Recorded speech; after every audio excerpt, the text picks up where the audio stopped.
Good morning everyone, welcome to daily current affair session. आज हम discuss करेंगे 16 of December के important current affairs. 16 of December से जितने भी करंट अफेयर्स हमारे एग्जामिनेशन के लिए ज़रूरी रहेंगे उन सभी को हम यहाँ पर डिटेल में डिस्कस करेंगे। सेशन के एंड में हम कुछ क्वेश्चंस को भी डिस्कस करेंगे। सेशन काफ़ी इन्फॉर्मेटिव रहेगा सभी एग्जामिनेशन पॉइंट ऑफ व्यू से, इसलिए वीडियो को एंड तक ज़रूर देखना। अगर अभी तक आपने मेरे चैनल को सब्सक्राइब नहीं किया है तो प्लीज़ मेरे चैनल को सब्सक्राइब कीजिए, वीडियो को लाइक और शेयर कीजिए। तो सेशन की शुरुआत करते हैं इंपॉर्टेंट डे के साथ। International day against colonialism.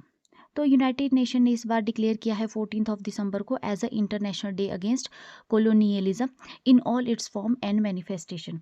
इस दिन को जो है एस्टेब्लिश किया गया है थ्रू अ रिजोल्यूशन और फर्स्ट टाइम ऑब्जर्व किया जाएगा इसको 2025 में। ये जो डे है एम्फेसाइज करता है urgent need to eliminate colonialism in every form and reaffirm करता है principles of UN charter. Importance इस डे की अगर हम देखें तो कोलोनियलिज्म जो है यहाँ पे फुली इरेडिकेट नहीं हुआ है। काफ़ी सारे रीजंस है जो यहाँ पे फेस कर रहे हैं चैलेंजेस रूटेड इन कॉलोनियल लिगेसीज। इस डे का अगर हम एम देखें तो ये स्ट्रेंथ करता है यहाँ पे principles of self determination and sovereignty को और सपोर्ट करता है 1960 declaration on the granting of independence to colonial countries and people. UN resolution अगर हम देखें इस ऑब्जर्वेंस के पीछे तो यूएन रेजोल्यूशन लिया गया था 1960 में, जिसमें डिक्लेयर किया गया था कि जो all people have the right to independence and self determination. इसके अलावा जो है वो एक रेजोल्यूशन 2025 में यहाँ पे लिया गया है, जिसमें यहाँ पे बिल्ड किया गया है 1960 की डिक्लेरेशन के ऊपर, और यहाँ पे जो इसको इंस्टीट्यूशनलाइज किया गया है dedicated day to renew global commitment against colonialism. Inaugural observance इस बार 2025 में रहेगी। फर्स्ट टाइम इसको जो है ऑब्जर्व किया जाएगा और इसमें इंक्लूड किया जाएगा हाई लेवल प्लेनरी मीटिंग को of the UN general assembly, और ये असेंबली जो है ऑर्गेनाइज की जाएगी 18 दिसंबर 2025 को, और इसमें जो है मार्क किया जाएगा 65th एनिवर्सरी ऑफ रिजोल्यूशन जो कि 1960 में लिया गया था। की पार्टिसिपेंट अगर हम देखें तो इसमें यूएन मेंबर स्टेट्स आ जाएंगे और ऑब्जर्वर्स आ जाएंगे। इसके अलावा president of general assembly, president of economic and social council और यूएन सेक्रेटरी जनरल इसमें आ जाएंगे। कोलोनियलिज्म अगर हम आज की बात करें तो इवन आफ्टर 6 डिकेड्स कोलोनियलिज्म जो है परसिस्ट कर रहा है डिफरेंट फॉर्म्स में, जिसमें कि पॉलिटिकल कंट्रोल आ जाता है over non self governing territories में, और इकोनॉमिक डिपेंडेंसी आ जाती है, और कल्चर सप्रेशन आ जाता है, and loss of indigenous identity आ जाता है। ये जो प्रैक्टिसेस हैं यहाँ पे डिटरमाइन करती है इक्वलिटी, फ्रीडम और डिग्निटी को। इसके अलावा अगर हम यूएन के ऑनगोइंग एफर्ट्स देखें तो यूएन यहाँ पे कंटिन्यूसली जो है यहाँ पे जो एफर्ट कर रहा है, और इसके द्वारा कुछ मिशन चलाए गए हैं जो कि स्टार्ट किए गए थे 4th international decades for the eradication of colonialism के दौरान 2021 में, और इसका टारगेट रखा गया है 2030।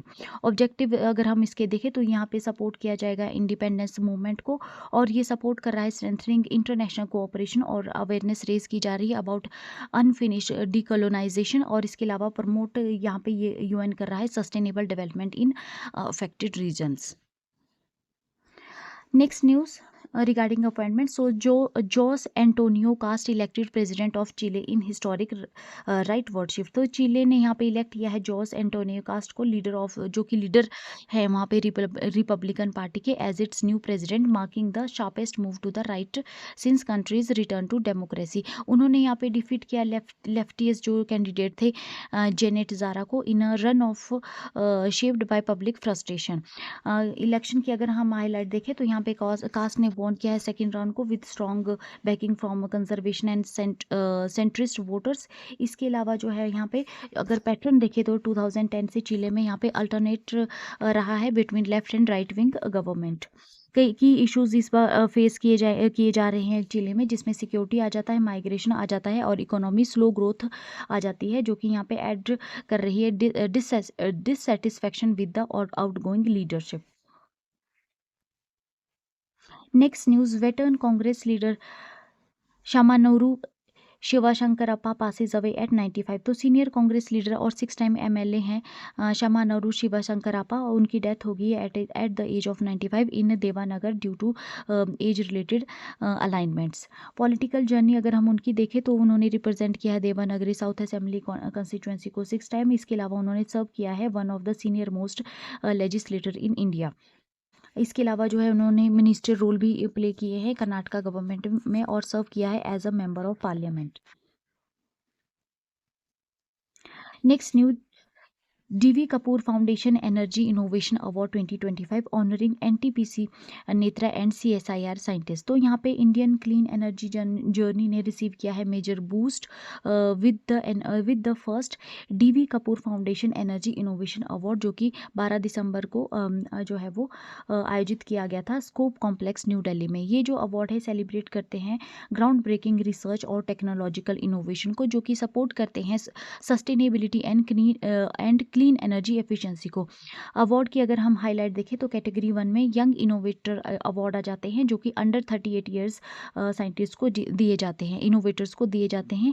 इसमें आज इस अवार्ड को जीता गया है, विनर रहे हैं doctor Achu Chandran, principal scientist CSIR NIIST से, और इन्होंने जो इनोवेशन की उसमें नैनो इलेक्ट्रिसिटी जनरेटर आ जाता है। प्राइज इनको दिया गया सिटेशन ट्रॉफी और ₹1 लाख। कैटेगरी 2 की अगर हम बात करें तो इसमें टेक्नोलॉजिकल इनोवेशन अवार्ड दिया जाता है इंडिविजुअल्स और ऑर्गेनाइजेशन को। इसके विनर रहे NTPC research and development arm Netra, और इनोवेशन इनके द्वारा की गई green use of coal technologies. Prize इसमें दिया गया सिटेशन ट्रॉफी और ₹10 लाख। रेसिपिएंट इसमें रहे Shri Shashwatam ED Netra with his team. Significance अगर हम इस अवार्ड का देखें तो ये जो अवार्ड हैं ये एनकरेज करते हैं इंडिजीनियस रिसर्च और इनोवेशन को इन द एनर्जी सेक्टर। इसके अलावा इनके द्वारा प्रमोट किया जाता है क्लीन एनर्जी ट्रांजिशन को और सस्टेनेबल टेक्नोलॉजीज को। ये यहाँ पे रिकॉग्नाइज करते हैं कंट्रीब्यूशन ऑफ साइंटिस्ट और ऑर्गेनाइजेशन जो कि एड्रेस करते हैं इंडियाज ग्रोइंग एनर्जी नीड को। इसके अलावा जो है ये अवार्ड यहाँ पे सपोर्ट करते हैं हमारा जो विजन है विकसित Bharat through deep tech innovation. Next news, MRF Tyre secures third FIA European rally championship title in 2025। तो चेन्नई बेस्ड MRF टायर है, इनको जो है वंस अगेन जो made India proud bye winning the 2025 FIA यानी कि federation international DI automobile European rally championship team title. Third time जो है यहाँ पे ERC की ये विक्ट्री रही है। इससे पहले इनको जो है 2022 में और 2023 में ये अवार्ड दिया जा चुका है। हाईलाइट देख लेते हैं अचीवमेंट की, तो थर्ड ERC टीम टाइटल ये रहा। कंसिस्टेंसी इन परफॉर्मेंस, इन्होंने जो है सक्सेस अचीव की है across multiple rally events in Europe stuff terrain. FIA award gala recognition अगर हम देखें तो ट्रॉफी जो है रिप्रेजेंट की गई बाय मैनुअल एविनो, वाइस प्रेसिडेंट जो है FIA यूरोप के, और रिसीव किया गया अरुण मेमेन जो कि वाइस चेयरमैन और MD है MRF टायर्स के। सिग्निफिकेंस अगर हम देखें तो यहाँ पे ये स्ट्रेंथन किया जा रहा है इंडिया का जो ग्लोबल मोटर सपोर्ट प्रेजेंस है। इसके अलावा डेमोस्ट्रेट यहाँ पे ये करता है MRF की जो एक्सपर्टीज़ है इन हाई परफॉर्मेंस टायर टेक्नोलॉजी, और एनहांस करता है यहाँ पे brand recognition and export potential को। MRF मोटर स्पोर्ट्स की अगर हम जर्नी देखें तो ये लॉन्ग स्टैंडिंग इन्वॉल्वमेंट है इनका मोटर स्पोर्ट्स में in both in India and abroad. इसके अलावा जो है हैवी इन्वेस्टमेंट ये कर रहे हैं रिसर्च एंड डेवलपमेंट में, टेस्टिंग फैसिलिटीज़ में और partnership with international racing teams के साथ। Next news, Sangeeta Barooah Pisharoty becomes president of press club of India. तो प्रेस क्लब ऑफ इंडिया ने यहाँ पे एक हिस्ट्री क्रिएट की है with the election of Sangeeta Barooah Pisharoty as its first women president. ये जो अनाउंसमेंट की गई 14 दिसंबर को की गई, जो कि एक लैंडमार्क मूवमेंट रहा जेंडर रिप्रेजेंटेशन और press freedom in India's media institution की। हाइलाइट्स अगर हम देखें तो इसमें जो है फर्स्ट वुमेन प्रेसिडेंट यहाँ पे इलेक्ट किया गया संगीता बरूह पिशरोती को, जो कि एक सीनियर जर्नलिस्ट हैं और अपने जो है वो वर्क इन पॉलिटिक्स, गवर्नेंस और सोशल जस्टिस के लिए जानी जाती हैं। क्लीन स्वीप यहाँ पे रहा, ठीक है, और जो इलेक्शन की जो डेट रही वो 13 दिसंबर की रही और काउंटिंग जो है 14 दिसंबर को की गई। न्यू इलेक्टेड ऑफिस बियरर अगर हम देखें तो उसमें प्रेसिडेंट संगीता बरूह आ जाती हैं, वाइस प्रेसिडेंट जतिन गांधी आ जाते हैं, सेक्रेटरी जनरल अफजल इमाम और जॉइंट सेक्रेटरी PR सुनील आ जाते हैं। इसके अलावा ट्रेजरर जो है अदिति राजपूत हैं। 16 मेंबर कमेटी जो है यहाँ पे बनाई गई है। प्रेस क्लब ऑफ इंडिया की अगर हम बात करें तो इसको एस्टेब्लिश किया गया 1958 में और इसका हेडक्वार्टर न्यू दिल्ली में है। ये रिप्रेजेंट करता है यहाँ पे जर्नलिस्ट को और मीडिया प्रोफेशनल्स को। वर्क करते हैं ये to safeguard press freedom, promote करते हैं ये एथिकल जर्नलिज्म को, और यहाँ पे जो है प्रोवाइड करते हैं forum for dialogue and policy makers. Next news, passport power ranking 2025 UAE tops India at 67th। तो पासपोर्ट इंडेक्स 2025 जो कि आर्टोन कैपिटल के द्वारा रिवील किया जाता है, यहाँ पे लेटेस्ट ग्लोबल रैंकिंग शो की गई है। यूनाइटेड अरब अमीरात ने यहाँ पे सिक्योर किया है world's strongest passport with a mobility score of 179 while India stands at 69th position, जो कि यहाँ पे रिफ्लेक्ट करता है इंडिया का मॉडरेट इंटरनेशनल ट्रैवल एक्सेस। क्या होता है ये पासपोर्ट इंडेक्स? इसको पब्लिश किया जाता है आर्टोन कैपिटल के द्वारा, जो कि यहाँ पे रैंक करता है पासपोर्ट को on the basis of mobility score. Number of destination accessible यहाँ पे बताई जाती है via visa free entry, visa on arrival और electronic travel authorisation. Top 10 passport अगर हम 2025 के देखें तो उसमें फर्स्ट नंबर पे यूएई आ जाता है, सेकंड पे सिंगापुर और स्पेन आ जाते हैं, और थर्ड पोजीशन पे यहाँ पे जो है काफ़ी सारी यूरोपियन कंट्रीज आ जाती है, जिसमें Belgium, France, Sweden, Germany, Netherland, Finland, Luxembourg और इटली, डेनमार्क एक्सेट्रा आ जाते हैं। यूएस की अगर हम बात करें तो यूनाइटेड स्टेट्स जो है यहाँ पे 9th पोजीशन पे रहा है, और यूके जो है 8th पोजीशन पे रहा है। यूके और Canada both stands eight 8th position. India की रैंकिंग यहाँ पे रही है 67th। यूएई जो यहाँ पे लीड कर रहा है, यहाँ पे ये शो कर रहा है स्ट्रॉन्ग डिप्लोमेटिक आउटरीच और मल्टीपल वीज़ा वेवर जो एग्रीमेंट्स यूएई के द्वारा किए गए हैं। इसके अलावा स्ट्रैटेजिक जो पार्टनरशिप और प्रोएक्टिव फॉरेन पॉलिसी जो यूएई की रही है, उसने यहाँ पे काफ़ी रोल प्ले किया है यूएई को यहाँ पे फर्स्ट पोजीशन लाने में। एशिया पावर इंडेक्स 2025, तो India secures third place as a major power. तो एशिया पावर इंडेक्स यहाँ पे जो है रिलीज किया गया है 2025 के लिए बाय लोई इंस्टीट्यूट ऑस्ट्रेलिया के द्वारा, जो कि यहाँ पे रैंक करता है nations of Indo Pacific based on their ability to influence the region through economic strength, military capability, diplomacy, culture और रिसाइलेंस और फ्यूचर रिसोर्सेज के ऊपर। इंडिया की अगर हम अचीवमेंट देखें तो इंडिया जो है यहाँ पे ओवरऑल थर्ड रहा है with a power score of 40 out of 100। Status यहाँ पे ऑफिशियली रिकॉग्नाइज किया गया है इंडिया का as a major power in Asia for the first time. Top 5 अगर हम देखें तो इसमें यूनाइटेड स्टेट्स और आ जाता है फर्स्ट पोजीशन पे, और इसको जो है यहाँ पे दिखा रिकॉग्नाइज किया गया है सुपर पावर। चाइना भी यहाँ पे सेकंड पोजीशन पे आ जाता है, recognised as super power. India third position पे आ जाता है, रिकॉग्नाइज किया गया है as a major power. Japan जो है यहाँ पे फोर्थ पोजीशन पे आ जाता है और रिकॉग्नाइज्ड एज मिडल पावर, और रशिया जो है यहाँ पे फिफ्थ पोजीशन पे आ जाता है, recognised as middle power. Factors अगर हम इंडिया के जो पोजीशन राइज हुई है उसमें देखें तो इसमें इकोनॉमिक ग्रोथ आ जाता है, हमारा मिलिट्री कैपेबिलिटीज़ आ जाता है, फ्यूचर रिस्पांस यहाँ पे आ जाता है, जिसमें youthful demographics, expand technical ecosystem और इनोवेशन पोटेंशियल आ जाता है। इसके अलावा डिप्लोमेटिक जो स्ट्रेंथ रही, active role in quad G20 और स्ट्रेटेजिक पार्टनरशिप यहाँ पे की रोल प्ले करते हैं। कैसे वर्क करता है ये इंडेक्स? तो इसमें यूज़ किया जाता है 131 इंडिकेटर्स को अक्रॉस 8 कैटेगरीज, जिसमें military, economic, resilience, future resources, economic relationship, defence network, diplomacy और कल्चर आ जाते हैं।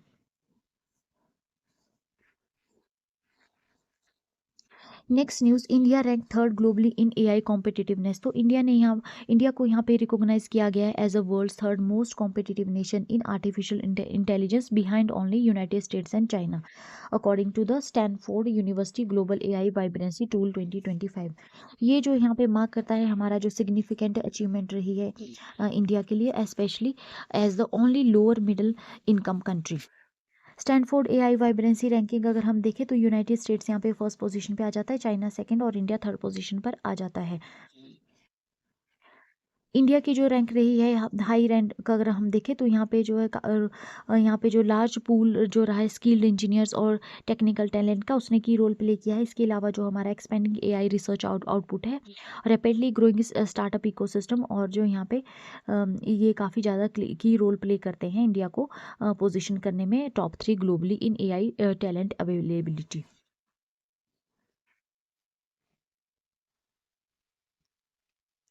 Next news, UNEA adopts India's resolution on global wildfire management। तो यूनाइटेड नेशन इन्वायरमेंट असेंबली ने यहाँ पे अडॉप्ट किया है इंडिया का जो रेजोल्यूशन है on strengthening global wildfire management in Nairobi.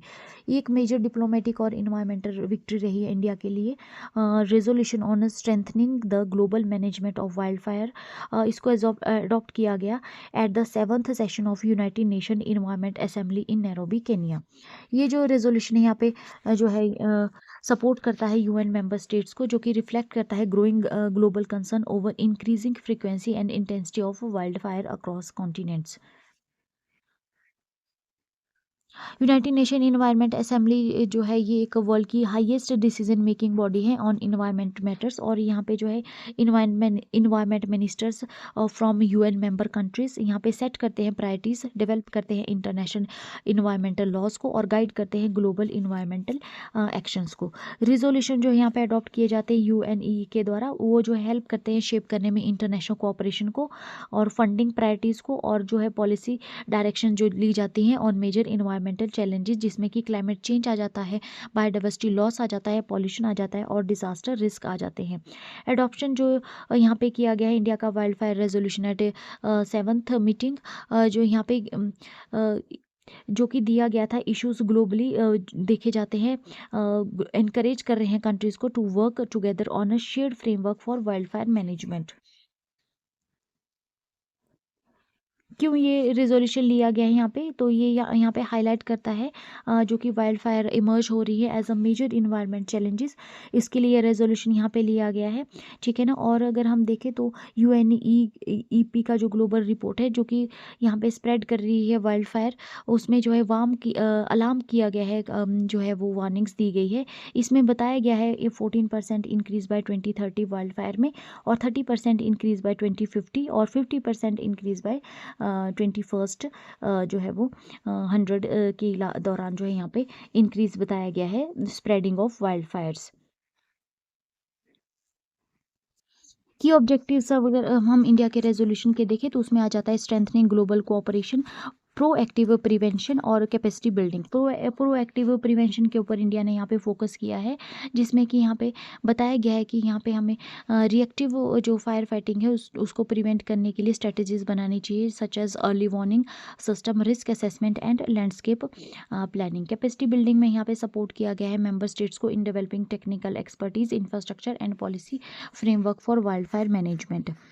Integrated approach के ऊपर यहाँ पे इंडिया ने फोकस किया है, जो कि एनकरेज करता है synergies between climate action, biodiversity protection and disaster risk reduction. India का अगर हम रोल देखें इन्वायरमेंटल गवर्नेंस में, तो इंडिया यहाँ पे जो है वो काफ़ी सारे इनिशिएटिव्स है जिसमें पार्टिसिपेट कर रहा है, जिसमें आ जाता है हमारे कॉप 26 आ जाता है, होस्टिंग ऑफ कॉप 26। ठीक है। और leading international coalition on clean energy biodiversity and climate resilience, और यहाँ पे स्ट्रेंथनिंग की जो इंडिया के द्वारा की जा रही है डोमेस्टिक वाइल्ड फायर मैनेजमेंट में through forest fire prevention programme, satellite monitoring and community awareness initiatives. Next news, Veerangana Durgavati tiger reserve to become India's third cheetah habitat. तो मध्य प्रदेश चीफ के जो चीफ मिनिस्टर हैं मोहन यादव, उन्होंने अनाउंस किया है वीरांगना दुर्गावती टाइगर रिजर्व, जो कि नौरानदेही सागर डिस्ट्रिक्ट मध्य प्रदेश में है, उसको डेवलप किया जाएगा एज अ चीता habitat before the next monsoon. ये जो है इसको अप्रूव किया गया है कैबिनेट के द्वारा, और जो है ये इसको बनाया जाएगा as a third cheetah site in state after Kuno national park and Gandhi Sagar sanctuary. Background अगर हम चीता री इंट्रोडक्शन का इंडिया में देखें, तो इंडिया जो है वो ओनली कंट्री है जिसने सक्सेसफुली इंट्रोड्यूस किया है चीता को after their extinction in 1950। Kuno national park जो कि श्योपुर में आ जाता है, उसको जो है सितंबर 2022 में सितंबर 2022 में करंटली जो है ये होम करता है 28 चीताज को। और अगर हम गांधी सागर सेंचुरी जो कि मंदसौर में आ जाती है, इसकी अगर हम बात करें तो यहाँ पे करंटली जो है 2 चीताज यहाँ पे जो है वो हैं, और अपकमिंग 8 चीताज जो है लाए जाएंगे जनवरी 2026 तक बोट्सवाना से। वीरांगना दुर्गावती टाइगर रिजर्व की अगर हम बात करें तो इसकी लोकेशन रहेगी नौरानदेही सागर डिस्ट्रिक्ट मध्य प्रदेश। स्टेटस है इसका है, इसको अप्रूव कर दिया गया है चीता हैबिटेट फॉर डेवलपमेंट, और इसका ऑब्जेक्टिव रहेगा एक्सपेंड करना है चीता रेंज को और पॉपुलेशन को, और कंप्लीमेंट करना है Kuno and Gandhi Sagar tiger reserve को।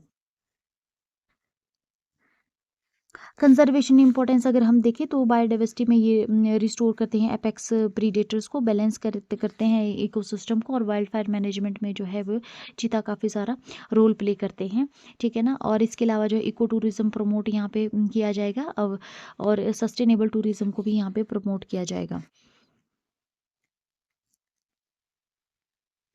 Next news, ADB sanctions $240 million loan for Chennai metro expansion. So Asian development bank ने यहाँ पे अप्रूव किया है $240 million loan as a part of its USD 780 million financing facility to expand Chennai's metro rail network.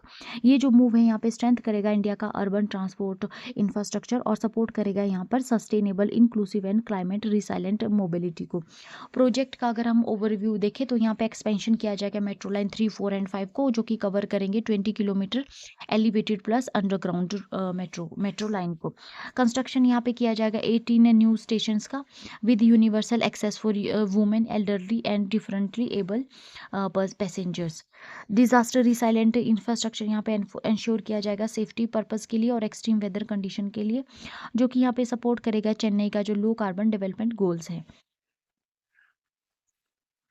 की features और benefits अगर हम देखें तो इंक्लूसिव डिज़ाइन में यहाँ पे फैसिलिटीज़ रहेगी वल्नरेबल ग्रुप के लिए, सेफ ट्रेवल्स और फॉर वुमेन्स, और इसके अलावा फाइनेंशियल सस्टेनेबिलिटी में बूस्ट किया जाएगा non fair revenue for long term viability. Climate resilience में इंफ्रास्ट्रक्चर को बिल्ड किया जाएगा टू विदस्टैंड एक्सट्रीम कंडीशन, और मोबिलिटी इंप्रूवमेंट में फास्टर, रिलायबल और एफिशिएंट कनेक्टिविटी यहाँ पे डेली कम्यूटर्स के लिए प्रोवाइड की जाएगी। एडीबी की अगर हम बात करें तो एडीबी यहाँ पे जो है कंसिस्टेंट पार्टनर रहा है इंडिया का अर्बन ट्रांसपोर्ट और एनर्जी और क्लाइमेट प्रोजेक्ट्स में, ठीक है ना। और मियो ओका जो कि एडीबी के कंट्री डायरेक्टर है इंडिया के लिए, उन्होंने हाईलाइट किया है that the project will deliver safer, faster and more reliable daily travel और सपोर्ट करेगा यहाँ पे लो कार्बन गोल्स को। Next news, commemorative stamp released for emperor Perumbidugu Mutharaiyar 2। तो 14 दिसंबर 2025 को वाइस प्रेसिडेंट सीपी राधाकृष्णन ने यहाँ पे अनवील किया है commemorative postage stamp in honour of emperor Perumbidugu Mutharaiyar 2 Suvaran Maran at the vice president enclave New Delhi. और ये जो रिलीज है ये पार्ट रहेगा सेंटर्स का जो इनिशिएटिव है to celebrate unsung rulers and Tamil heritage. Emperor Perumbidugu Mutharaiyar 2 की अगर हम बात करें तो उनको सुवर्ण मरन के नाम से भी जाना जाता है, और ये बिलोंग करते हैं मुथरियार डायनेस्टी से, जो कि 7th से लेकर 9th सेंचुरी सीई में प्रेवलेंट थी। रूल इन्होंने किया तिरुचिरापल्ली में नियरली 40 ईयर्स तक, और इनको जो है रिमेंबर किया जाता है as a one of the distinguished ruler of the early medieval South India. Key contribution अगर हम देखें तो एडमिनिस्ट्रेशन एंड पॉलिटिक्स में मेंटेन्ड इनके द्वारा जो स्टेबिलिटी एक्सपेंड किया गया अपनी टेरिटरी को, और यहाँ पे जो स्ट्रेंथन किया गया रीजनल अथॉरिटी को। कल्चर और रिलीजन में इन्होंने सपोर्ट करा यहाँ पे टेम्पल एंडोवमेंट को, एनकरेज किया तमिल लिटरेचर को, और प्रमोट किया था इन्होंने अपने टेन्योर के दौरान कल्चर आइडेंटिटी को। इरिगेशन और पब्लिक वर्क में इनिशिएट इनके द्वारा किया गया था वाटर मैनेजमेंट प्रोजेक्ट्स, जो कि वाइटल थे। एग्रीकल्चर इंस्क्रिप्शन यहाँ पे जो है अक्रॉस तमिलनाडु हाईलाइट करते हैं उनके एफर्ट्स को। सिग्निफिकेंस अगर हम इस स्टाम्प का देखें तो ये ऑफिशियली रिकॉग्निशन है रूलर्स के लिए, ठीक है ना। और इसके अलावा ये प्रमोट करते हैं awareness of regional history and Tamil heritage को, और एक्ट करते हैं as a symbol of inclusive historical narrative beyond dominant dynasties. Next news, Viksit Bharat Shiksha Adhishthan bill 2025 transforming higher education regulation. तो विकसित भारत शिक्षा अधिष्ठान बिल 2025 यहाँ पे लाया गया है, जो कि मार्क करता है major reform in India's higher education system. इसको जो है इंट्रोड्यूस किया गया है विंटर सेशन ऑफ पार्लियामेंट के दौरान, और जो यहाँ पे बिल है इसमें बात की गई है to replace UGC AICTE and NCTE को विद अ यूनिफाइड फ्रेमवर्क, और जो कि अलाइन करेगा हमारी नेशनल एजुकेशन पॉलिसी 2020 के साथ। क्या रिफॉर्म है इसमें, वाई द रिफॉर्म?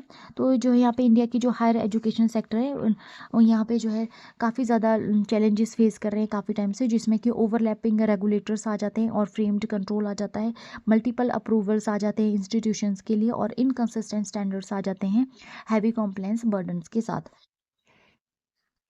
ये जो बिल है इसका एम है सिंप्लीफाई करना गवर्नेंस को, इम्प्रूव करना है क्वालिटी एंड बूस्ट करना है ग्लोबल कॉम्पिटिटिवनेस को। स्ट्रक्चर अगर हम देखें इसका तो इसमें जो है एपेक्स कमीशन जो इसमें बनाया गया है, जिसमें 12 मेंबर बॉडी आ जाएगी with representative from ministry of education, states and experts. 3 council इसमें आ जाएंगे अंडर अंडर विकसित भारत शिक्षा अधिष्ठान। इसमें जो है 3 काउंसिल आ जाएंगे, जिसमें रेगुलेटरी काउंसिल आ जाएगी, विनियम परिषद आ जाएगी, और दूसरी जो है एक्रीडेशन काउंसिल आ जाएगी, और तीसरा जो है इसमें स्टैंडर्ड काउंसिल आ जाएगी। रेगुलेटरी काउंसिल जो है इसको विनियम परिषद भी जो है इसको कहा जाएगा, ओवरसी करेगी ये कॉम्प्लायंस को। एक्रीडेशन काउंसिल जिसको कि गुणवत्ता काउंसिल परिषद भी कहा जाएगा, ये जो है यहाँ पे इंडिपेंडेंट एक्रीडेशन और क्वालिटी एश्योरेंस प्रोवाइड करेगी। इसके अलावा जो स्टैंडर्ड काउंसिल होगी मानक परिषद, यहाँ पे एकेडमिक और करिकुलर बेंचमार्क यहाँ पे ये सेट किए जाएंगे। की रिफॉर्म अगर हम देखें तो यूनिफाइड रेगुलेशन यहाँ पे लाई जाएगी, मर्ज किया जाएगा यूजीसी, एआईसीटीई और एनसीटीई को इनटू वन फ्रेमवर्क। इसके अलावा फंडिंग जो है सेपरेट की जाएगी फ्रॉम रेगुलेशन, ग्रांट किया जाएगा डिसबर्सर शिफ्ट को to ministry of education. Globalisation में रूल्स बनाए जाएंगे फॉरेन यूनिवर्सिटीज़ इन इंडिया और Indian university into abroad. Accreditation reform में फोकस किया जाएगा on learning outcomes instead of procedural compliance. इसके अलावा अकाउंटेबिलिटी अगर हम देखें तो पेनल्टीज यहाँ पे रखी गई है ₹10 लाख टू 2 करोड़, क्लोजर और सस्पेंशन फॉर वायलेशन। कवरेज इसमें अप्लाई जो है होगी सेंट्रल और स्टेट यूनिवर्सिटीज़ के लिए, college, institution of eminence, technical and teacher education, सबके लिए यहाँ पे कवर किया जाएगा। एग्जाम्प्ट इसको इसमें जो किया जाएगा मेडिसिन को, डेंटिस्ट्री को, नर्सिंग लॉज को, फार्मेकोलॉजी को, वेटनरी साइंस को और आर्किटेक्चर्स को जो है इसमें जो है वो एग्जाम्प्ट किया जाएगा, और इसको सेपरेटली जो है वो रेगुलेट किया जाएगा। Next news, Lakshadweep host first investors meet on fisheries and aquaculture. तो 14 दिसंबर 2025 को लक्षद्वीप ने ऑर्गेनाइज किया its first ever investors meet and at Bangaram island, जो जिसका कि फोकस रहा unlocking the fisheries and aquaculture potential of the union territory. Event जो है इसको ज्वाइंटली ऑर्गेनाइज किया गया सेंटर और लक्षद्वीप एडमिनिस्ट्रेशन के द्वारा, और इसका जो मेन एम है वो है मेन जो था वो था अट्रैक्ट करना प्राइवेट इन्वेस्टमेंट एंड स्ट्रेंथन करना इंडिया की ब्लू इकोनॉमी को। की हाईलाइट अगर हम इवेंट की देखें तो इसका थीम जो था वो था investment opportunities in fisheries and aquaculture sector of Lakshadweep island. Investment proposal जो है इसमें अराउंड ₹519 करोड़ इसमें जो है रखा गया। ऑर्गेनाइजर इसमें department of fisheries, ministry of fisheries, animal husbandry and dairying आ जाते हैं with UT administration. Investor demand में यहाँ पे बेटर जो की गई थी इन्वेस्टर्स के द्वारा, उसमें बेटर लॉजिस्टिक आ जाते हैं, transport for transporting fishes to the mainland. इसके अलावा कोल्ड स्टोरेज, आइस प्लांट्स और handling centre for post harvest management इसमें जो है डिमांड की गई।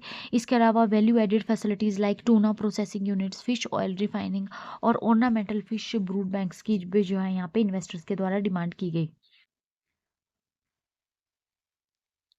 Policy support and export opportunities की अगर हम बात करें तो new fishing rules for exclusive economic zones with authorise access passes जो है यहाँ पे जो है वो सपोर्ट किए गए पॉलिसीज़ में। और हाई वैल्यू टूना और मेराइन प्रोडक्ट्स को रिकॉग्नाइज किया गया as a Indian origin under international law.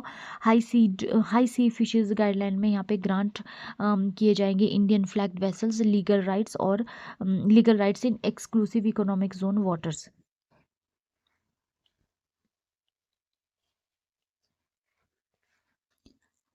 Next news, Google project suncatcher building solar power data centres in space. तो गूगल सीईओ सुंदर पिचई ने यहाँ पे अनवील किया project suncatcher, a futuristic initiative to establish solar power data centre in space.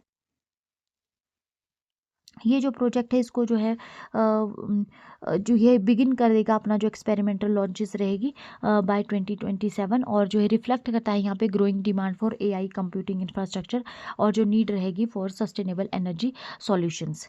Project क्या करेगा ये project सन catcher जो है क्या किया जाएगा इसमें, ये इसके द्वारा जो है डेवलप किया जाएगा सैटेलाइट बेस्ड डाटा सेंटर जिसको powered by entirely solar energy. इसमें जो यूज़ किया जाएगा टेंसर प्रोसेसिंग यूनिट्स को, जो कि गूगल की की कस्टम एआई चिप्स हैं। एनेबल किया जाएगा यहाँ पे satellite to satellite communication via optical laser link. और इसके अलावा जो है यहाँ पे टेस्ट किया जाएगा रेडिएशन रेजिस्टेंट हार्डवेयर को फॉर हार्श स्पेस कंडीशंस के लिए। लॉन्च जो है यहाँ पे 2 प्रोटोटाइप सैटेलाइट्स का किया जाएगा in collaboration with Planet Labs by 2027। तो क्यों बनाए जा रहे हैं स्पेस बेस्ड डाटा सेंटर्स? तो यहाँ पे जो ट्रेडिशनल सेंटर्स की अगर हम बात करें तो ये कंज्यूम करते हैं ह्यूज अमाउंट ऑफ इलेक्ट्रिसिटी और वाटर को, ठीक है ना। और जो है यहाँ पे फॉसल फ्यूल्स का भी जो है यूज़ किया जाता है। स्पेस जो है यहाँ पे ऑफर करता है अनइंटरप्टेड जो रहेगी सोलर एनर्जी, और यहाँ पे जो प्रोटेक्शन प्रोवाइड कर रहती है नेचुरल डिजास्टर से स्पेस में। अवॉइड यहाँ पे किया जाएगा risk of undersea cable disruption का, और जो है यहाँ पे प्रोवाइड की जाएगी neutrality under international space law, easing data sovereignty concern. Legal और टेक्निकल चैलेंजेस अगर हम देखें तो इसको गवर्न किया जाएगा by the outer space treaty, जो कि 1967 में बनाई गई थी, जो कि प्रिवेंट करती है national ownership of the celestial bodies. Falling launch cost जो है यहाँ पे बात करें इसकी, तो यहाँ पे एक्सपेरिमेंट को ये फिजिबल बनाती है, और बट जो है चैलेंजेस इसमें फिर भी फेस किए जाएंगे, जिसमें हाई कंस्ट्रक्शन और मेंटेनेंस कॉस्ट आ जाती है, कॉम्प्लेक्स रिपेयर आ जाता है ऑर्बिट में, और जो है लेटेंसी रहेगी रियल टाइम डाटा ट्रांसमिशन में। साइबर सिक्योरिटी रिस्क भी यहाँ पे रहेगा स्पेस सिस्टम में। ग्लोबल टेक का एम्बिशन अगर हम देखें तो ओपन एआई के जो सैम अल्टमैन है, उन्होंने यहाँ पे डिस्कस किया है सोलर पावर्ड एआई इंफ्रास्ट्रक्चर को इन स्पेस। और इसके अलावा जेफ बेजोस यहाँ पे ओवरसी करेंगे data centres as industries to be shifted off earth. Nvidia जो यहाँ पे टेस्ट करेंगी एआई हार्डवेयर को ऑर्बिट में। इसके अलावा जो प्राइवेट फर्म है वो यहाँ पे सेंड करेगी data storage units to the moon. Next news, UNESCO lists endangered art and craft for urgent safeguarding. UNESCO ने यहाँ पे ऐड किया है सेवरल एंडेंजर्ड ट्रेडिशनल आर्ट और क्राफ्ट को to its intangible culture heritage in need of urgent safeguarding list. इसका जो aim है वो है प्रोटेक्ट करना culture practices at risk of disappearing, ठीक है। की हाईलाइट्स अगर हम देखें तो उसमें आ जाते हैं बोरिंडो आ जाता है, जो कि एंशियंट म्यूजिकल इंस्ट्रूमेंट है पाकिस्तान से। और वाजिंग दीका आ जाता है, वाजिन दीका डांस आ जाता है, जो कि एक स्पिरिचुअल रिचुअल है केनिया से। और डोंग हो वुड ब्लॉक प्रिंटिंग आ जाती है, जो कि फोक आर्ट ट्रेडिशन है वियतनाम से, ठीक है। इनको यहाँ पे ऐड किया गया है। ये जो डिसीजन है ये लिए गए थे इंडिया में जो हिस्टोरिक सेशन हुआ रेड फोर्ट में, जो कि यहाँ पे मार्क करता है first UNESCO heritage session hosted by India, ठीक है। ग्लोबल पार्टिसिपेशन अगर हम देखें तो 67 नॉमिनेशंस यहाँ पे रही, नियरली 80 कंट्री से अंडर द रिव्यू। और इसमें कवर किए जाते हैं म्यूजिक, डांस, क्राफ्ट, रिचुअल्स और ट्रेडिशनल नॉलेज सिस्टम्स को। सिग्निफिकेंस अगर हम इस रिकॉग्निशन का देखें तो ये प्रमोट करता है कल्चर डाइवर्सिटी एंड आइडेंटिटी को, एनकरेज करता है कम्युनिटी लेड प्रिजर्वेशन को, और इसके अलावा ये मोबिलाइज करता है international cooperation to protect traditions threatened by modernisation and socio economic challenges. Next news, new pumpkin toadlet Brachycephalus lulai found in Brazil. तो साइंटिस्ट ने यहाँ पे डिस्कवर किया है new species of pumpkin toadlet in Serra do Quiriri cloud forest of southern Brazil, जो कि add करते हैं यहाँ पे biodiversity of Atlantic forest biome को। एक एडिशन इसमें माना जाएगा। कि डिटेल अगर हम स्पीशीज़ के देखें तो इसको नेम किया गया है ब्रैंकीसेफेलस लुलई, जो नेम्ड आफ्टर ब्राज़ीलियन प्रेजिडेंट लूला डे सिल्वा। इसके अलावा जो है इसका जो साइज़ अगर देखें हम स्पीशीज़ का तो इसका रहेगा 8.9 से लेकर 13.4 mm। Among the smallest tetrapods में आ जाते हैं world wide.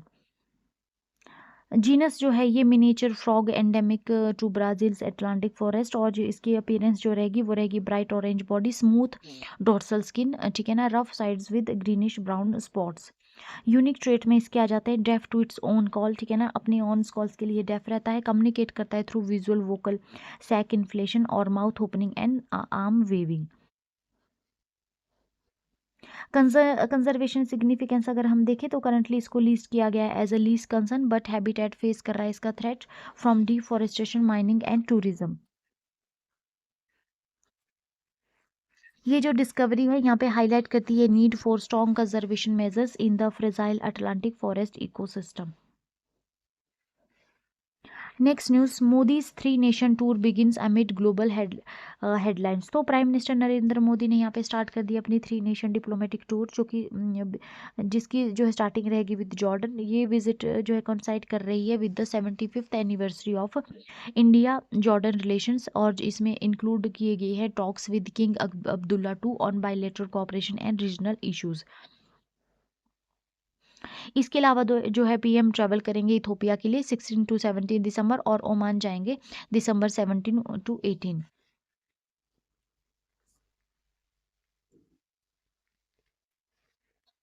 Next news NASA loses contact with मार्विन आफ्टर 10 ईयर्स एट मार्स। तो नासा ने यहाँ पे रिपोर्ट किया है लूज ऑफ कम्युनिकेशन विद मार्विन ऑर्बिटर, यानी कि Mars atmosphere and volatile evolution, जो कि यहाँ पे स्टडी कर रहा था रेड प्लैनेट को सिंस 2014।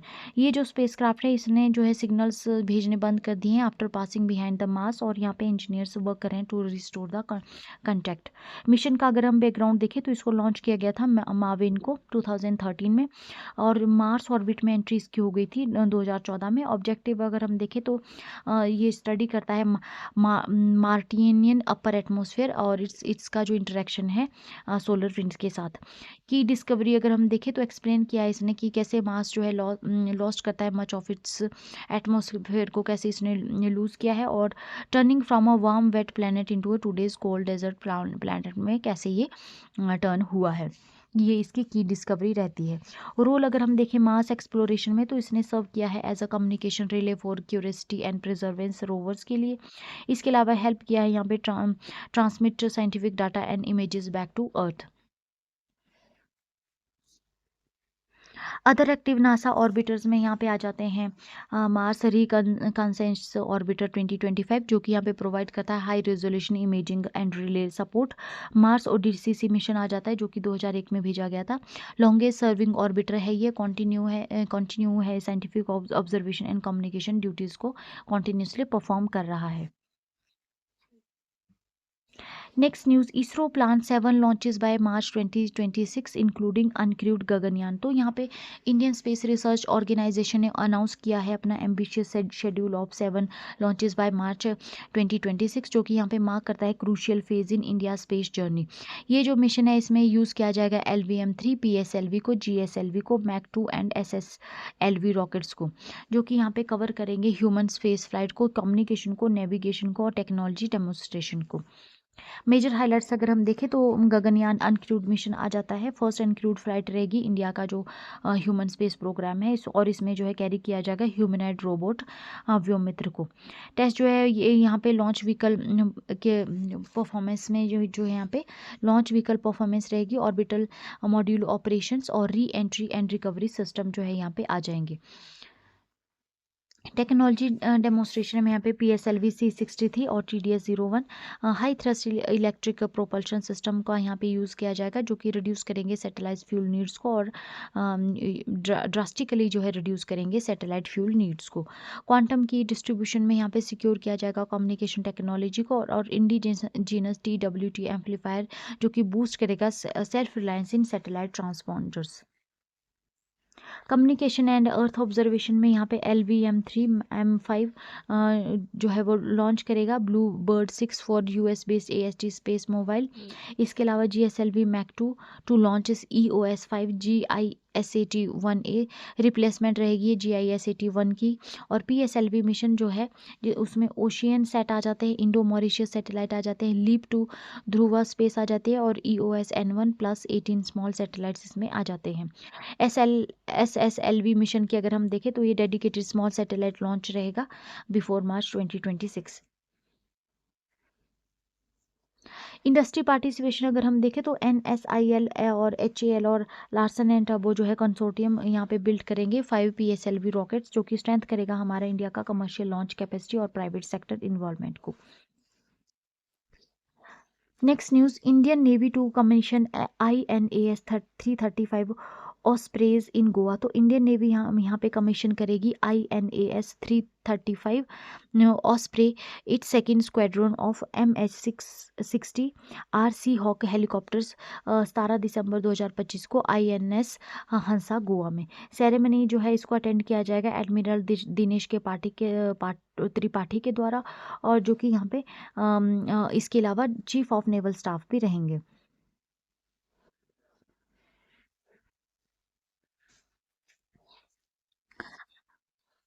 INAS 335 की अगर हम बात करें तो ये इसमें एयरक्राफ्ट टाइप आ जाएगा MH60 RC Hawk helicopters. Primary role इसका रहेगा anti submarine warfare, anti surface warfare और marine surveillance and search and rescue capabilities में इक्विप किया गया इसको एडवांस वेपन सेंसर और एवियोनिक्स के साथ। फुली इंटीग्रेटेड है ये विद नेवल फ्लीट ऑपरेशंस, और जो है इफेक्टिव रहेगा against convention and asymmetric marine threats के लिए।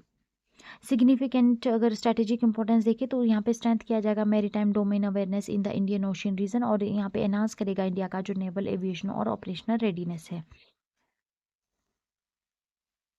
फीचर अगर हम देखें MH60R के तो ये एडवांस रडार सोनार और इलेक्ट्रॉनिक वारफेयर सिस्टम है। सीमलेस इंटीग्रेशन है with naval ship for faster response, और इसके अलावा मल्टी रोल प्लेटफॉर्म है इसमें जो कि यहाँ पे कैपेबिलिटी प्रोवाइड करता है for tracking submarine hostile vessels and rescue missions. Next news, Unnati Hooda and Kiran George win Orissa master 2025। तो यहाँ पे इंडिया ने जो है वो उड़ीसा मास्टर 2025 जो कि यहाँ पे आयोजित किया जा रहा था कटक में, यहाँ पे जो है उन्नति हुड्डा और किरण जॉर्ज ने यहाँ पे क्लिंच किया है सिंगल टाइटल।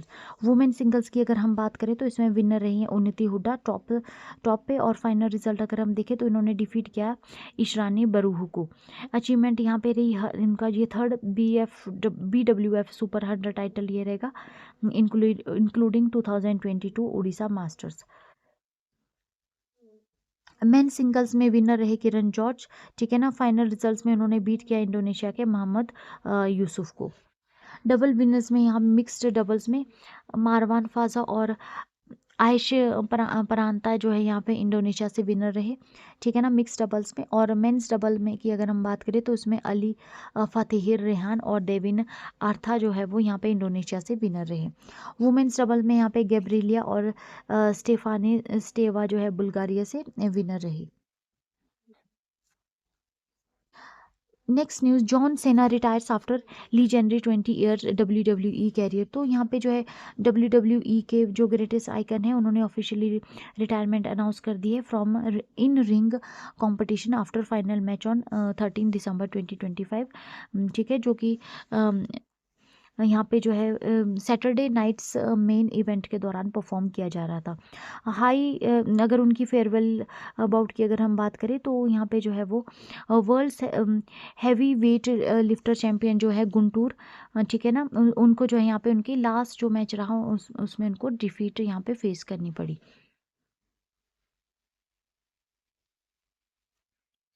कैरियर हाईलाइट अगर हम इनकी देखें जॉन सेना की तो वर्ल्ड टाइटल इन्होंने 17 टाइम वर्ल्ड चैंपियन रहे हैं। ये mid car titles 5 time United states champion रहे हैं। इसके अलावा टैग टीम टाइटल्स 2 टाइम्स ये रहे हैं WWE टैग टीम चैंपियन, और इसके अलावा ग्रैंड स्लैम विनर ये रहे हैं, सिक्योर किया है ऑल मेजर WWE टाइटल्स को।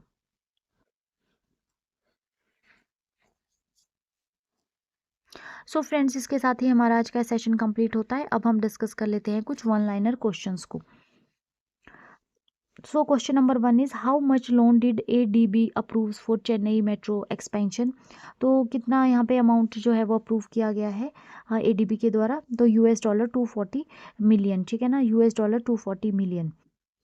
Who release the commemorative stamp honouring emperor Perumbidugu Mutharaiyar two. तो किसने स्टैम्प यहाँ पे रिलीज की है, वाइस प्रेसिडेंट CP राधाकृष्णन ने।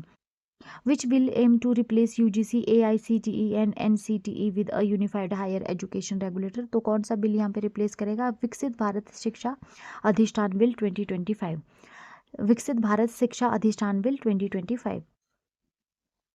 Where was Lakshadweep first investor meet on fisheries and aquaculture health. तो कहाँ पे आयोजित की जाएगी, कहाँ पे आयोजित की गई है ये, बेनग्राम आइलैंड में, ठीक है ना, Bangaram island Lakshadweep. What is Google's project to develop solar power data centres in space called, क्या नाम दिया गया उसको, project Suncatcher, project Suncatcher. According to Stanford's global AI vibrancy tool which rank does India hold in AI competitiveness, तो क्या India rank hold कर रहा है, third after US and China, ठीक है ना, थर्ड रैंक इंडिया की रही है after US and China. Which veteran Congress leader and 6 time MLA from Davangere south passed away, तो कौन से कांग्रेस लीडर हैं, तो उनका वो आ जाते हैं शमनूरू शिवशंकरप्पा, शमनूरू शिवशंकरप्पा की यहाँ पे डेथ हो गई है। What is the name of the new pumpkin toadlets species discovered in Brazil, तो क्या नाम है इस स्पीशीज का, ब्रैंकीसेफेलस लूलेई।